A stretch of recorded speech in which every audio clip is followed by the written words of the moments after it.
কোথায় স্বর্ণের দাম সব থেকে কম?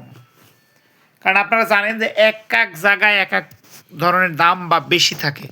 হ্যাঁ, তবে কিছু কিছু স্থানে আছে যেখানে দাম খুব কম। এটার মূল কারণ হচ্ছে দেখতে পাচ্ছেন যে হচ্ছে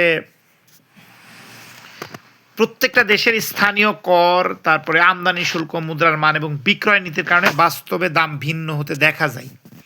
হ্যাঁ, তো আসলে কমটা কোথায়? কম হচ্ছে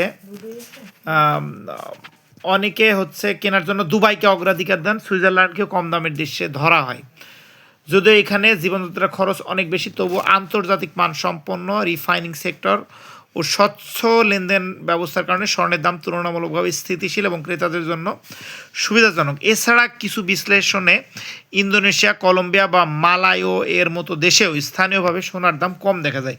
তবে সেসব দেশের বাজার মানে ততটা প্রভাবশালী নয়। এছাড়াও সিঙ্গাপুর, কুয়েত, সৌদি আরব সহ আরও বেশ কয়েকটি দেশে বাংলাদেশের চেয়ে সোনার দাম অনেক কম। প্রসঙ্গত, স্বর্ণের দাম এক দেশ থেকে অন্য দেশের তুলনায় কম হলেও একেবারে নির্দিষ্ট নয়, প্রতিদিনই পরিবর্তন হয়। তবুও আন্তর্জাতিকভাবে হংকং, দুবাই এমন দুটি স্থান, সেখানে অন্যান্য দেশের তুলনায় স্বর্ণ কিনতে তুলনামূলকভাবে কম খরচ হয়। তার মানে আমরা যতটুকু বুঝলাম, হংকংয়ে হচ্ছে তুলনামূলকভাবে কম খরচ হয়।